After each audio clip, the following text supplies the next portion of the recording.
Hey everyone, I want to talk about something important today because it's time to get back to our roots around free expression on Facebook and Instagram. I started building social media to give people a voice. I gave a speech at Georgetown 5 years ago about the importance of protecting free expression, and I still believe this today. But a lot has happened over the last several years. There's been widespread debate about potential harms from online content. Governments and legacy media have pushed to censor more and more.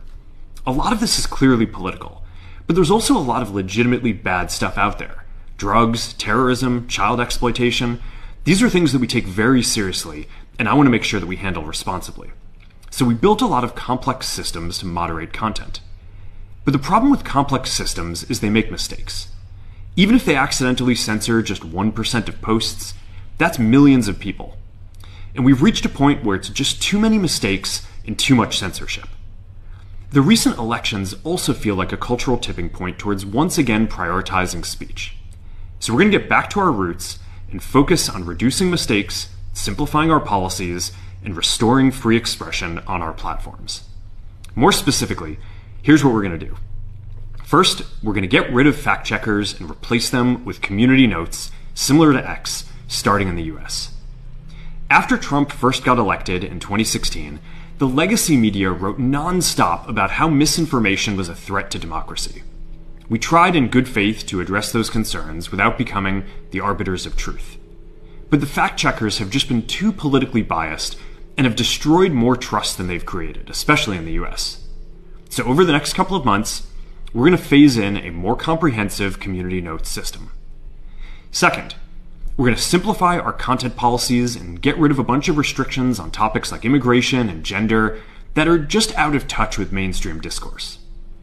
What started as a movement to be more inclusive has increasingly been used to shut down opinions and shut out people with different ideas, and it's gone too far. So I want to make sure that people can share their beliefs and experiences on our platforms.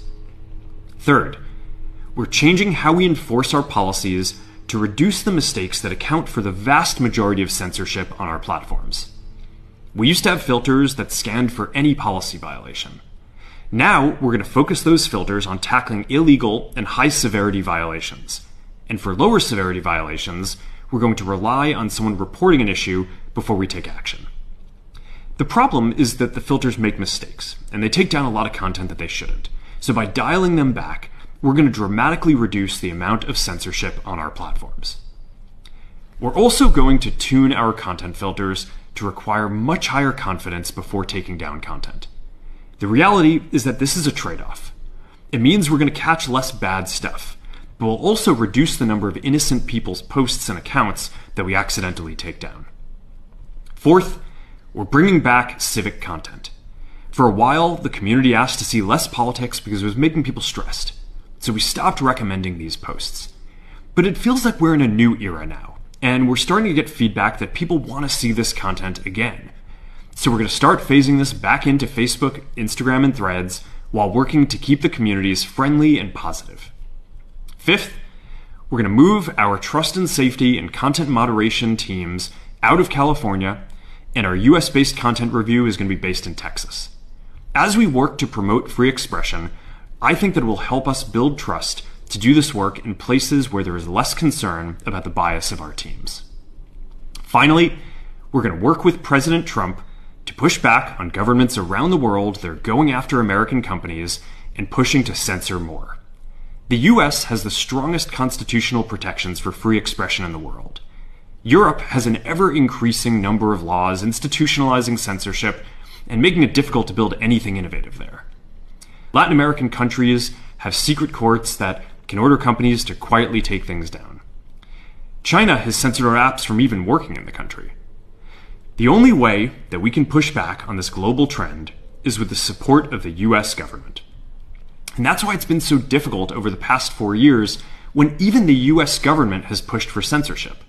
By going after us and other American companies, it has emboldened other governments to go even further. But now we have the opportunity to restore free expression, and I am excited to take it. It'll take time to get this right, and these are complex systems. They're never going to be perfect. There's also a lot of illegal stuff that we still need to work very hard to remove. But the bottom line is that after years of having our content moderation work focus primarily on removing content, it is time to focus on reducing mistakes, simplifying our systems, and getting back to our roots about giving people voice. I'm looking forward to this next chapter. Stay good out there, and more to come soon.